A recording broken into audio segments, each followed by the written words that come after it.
నిర్మల్ జిల్లా సోన్ మండలంలో రోడ్డు ప్రమాదాల నివారణ లక్ష్యంగా అరైవ్ ఆన్లైన్ కార్యక్రమాన్ని రాష్ట్ర డీజీపీ శివధర్ రెడ్డి ప్రారంభించారు. జిల్లా కలెక్టర్ అభిలాష అభినవ్, ఎస్పీ జానకి షర్మిలతో కలిసి ఈ అవగాహన సదస్సులో పాల్గొన్న ఆయన హెల్మెట్ మరియు సీట్ బెల్ట్ ధరించడం ప్రాణరక్ష అని ఉద్ఘాటించారు. మైనర్ డ్రైవింగ్ మరియు మద్యం సేవించి వాహనాలు నడపడం వంటి చర్యలపై కఠినంగా వ్యవహరిస్తామని హెచ్చరించారు. అనంతరం గ్రామంలోని అంబేద్కర్ విగ్రహానికి పూలమాల వేసి నివాళులు అర్పించిన డీజీపీ ప్రతి గ్రామంలో రోడ్డు భద్రత కమిటీలను ఏర్పాటు చేసి ప్రజల్లో చైతన్యం తీసుకురావాలని అధికారులను ఆదేశించారు.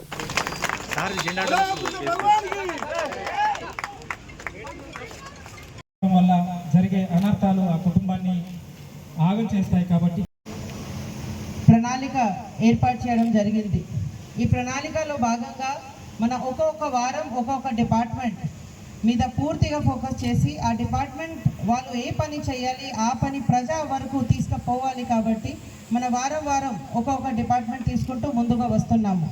నిర్మల్ జిల్లా గురించి మాట్లాడితే మన ఇది కార్యక్రమం చాలా ఘనంగా డిస్ట్రిక్ట్ హెడ్ క్వార్టర్లో స్టార్ట్ చేశాము. 99 ప్రణాళిక కార్యక్రమం. కొంతమంది సర్పంచెస్ కూడా ఆ కార్యక్రమంలో వచ్చారు. ఆ డిపార్ట్మెంట్తో కలిపి అరైవ్ కార్యక్రమం ఏర్పాటు చేయడం జరుగుతుంది. నిన్నటి నుంచి ఇది కార్యక్రమం అన్ని చోట స్టార్ట్ అయింది.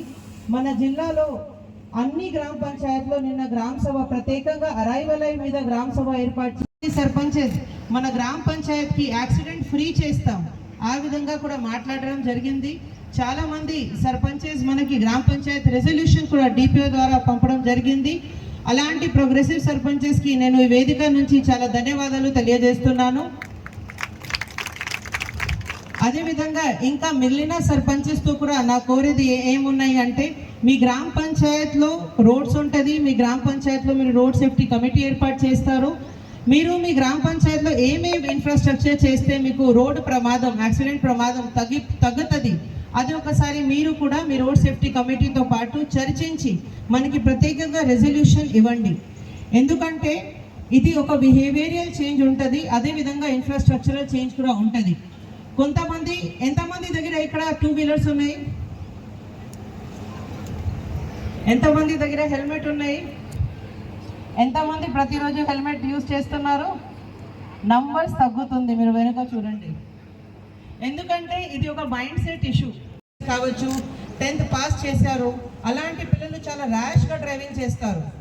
అప్పుడు ర్యాష్గా డ్రైవింగ్ చేసినప్పుడు అక్కడ ఉన్న తల్లి తండ్రి గ్రామంలో ఉన్న సర్పంచెస్ వాళ్ళకి పిలిచి మాట్లాడాలి. అలాంటి వాళ్ళకి బండి ఇవ్వకూడదు, అది చాలా ఇంపార్టెంట్. ఎందుకంటే చిన్న వయసులో వాళ్ళకి ఎంత అంటే మైండ్ సెట్ ఎంత డెవలప్డ్గా లేదు. ఏదైనా ప్రమాదం జరిగిన అనుకోండి ఆ ఫ్యామిలీకి అనవసరంగా ఇష్యూస్ అవుతుంది.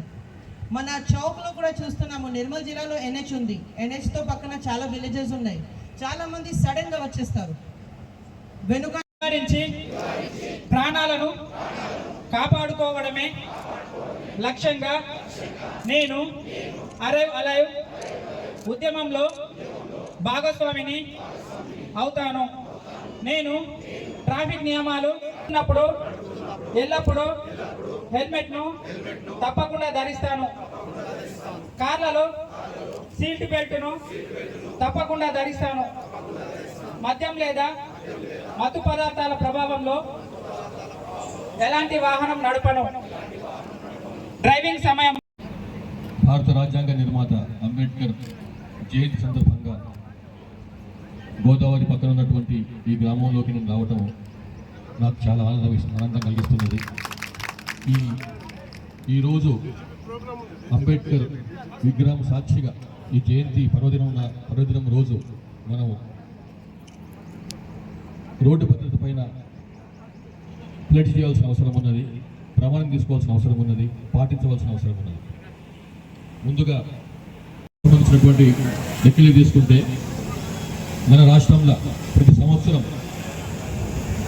సుమారుగా 800 మంది అటు ఇటుగా చనిపోతారు. హత్యలకు గురై చనిపోయిన వాళ్ళు సుమారు 800 మంది ఉంటారు, కొంచెం అటు ఇటు 800 మంది. వేరే రోడ్ల మీద చనిపోయే వాళ్ళు, రాష్ట్రం మొత్తం మీద రోడ్ల మీద చనిపోయే వాళ్ళు మన రాష్ట్రంలో 7,500 మంది ఉన్నారు. పోయిన సంవత్సరం లెక్క ఇది. అంటే హత్యలలో 800 మంది చనిపోతే రోడ్ల మీద 7,500 మంది చనిపోతున్నారు. అంటే ఆల్మోస్ట్ 10 హత్యల కంటే కూడా 10 మంది మంది రోడ్ల మీద చనిపోతున్నారు యాక్సిడెంట్ వల్ల. కాబట్టి చాలా తీవ్రమైన సమస్యగా మారింది.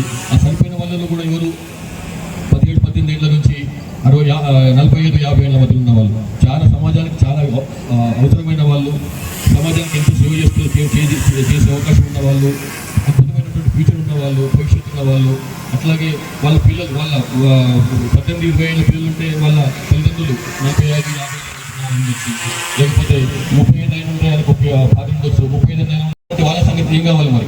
వీళ్ళు మామూలుగా ఏదో రోడ్డు మీదకి వెళ్ళేసేసి సాయంత్రం కల్లాను మధ్యాహ్నం కల్లాను ఆఫీస్ పోతున్నామని, స్కూల్కి పోతున్నామని, కాలేజ్ పోతున్నామని చెప్పి ఇంటికి వెళ్ళి బయలుదేరి మధ్యాహ్నం గంట తర్వాత ఇంటికి ఒక ఫోన్ వస్తుంది, ఇట్లా మీ ఆయనకి ఇట్లా అయింది, లేకపోతే మీ నాయనకి ఇట్లా అయింది, లేకపోతే ఇట్లా అయింది అని చెప్పి దవాఖానకు ఉన్నాడు, పోయి దవాఖానకు చూసుకోపోండి అని చెప్పి. అది ఎంతటి ఆ కుటుంబానికి ఎంత పెద్ద దెబ్బను మనం అర్థం చేసుకోవాలి. కాబట్టి ఇంత పెద్ద ఈ జిల్లాలో ఈ వ్యవహారం చూస్తే 18 మంది లాస్ట్ ఇయర్ మర్డర్లో చచ్చిపోయారు, 18 మంది హత్యలో చనిపోతే ఈ జిల్లాలో, నిర్మల్ జిల్లాలో రోడ్ల మీద చనిపోయిన వాళ్ళు 170 మంది ఉన్నారు.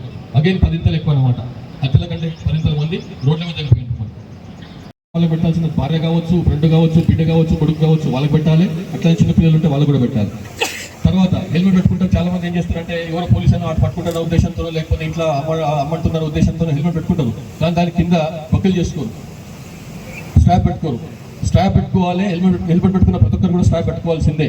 స్ట్రాప్ పెట్టుకోకుండా ఏమవుతుంది ఇప్పుడు ఏమైనా అనుకోకుండా యాక్సిడెంట్ జరిగితే ముందు ఎగిరిపోయేది హెల్మెటే, ఎందుకంటే స్ట్రాప్ లేదు కాబట్టి, లూజ్ ఉంది కాబట్టి ముందు హెల్మెట్ ఎగిరిపోతుంది. తర్వాత నీ తల మీద ఏమి భద్రత ఉండదు, తల గోడకో లేకపోతే భూమికో కొట్టుకుంటే తల వెళ్ళిపోతుంది. కాబట్టి హెల్మెట్ పెట్టుకున్న ప్రతి ఒక్క హెల్మెట్ కంపల్సరీగా పెట్టుకోవాలి. పెట్టుకున్నప్పుడు కంపల్సరీగా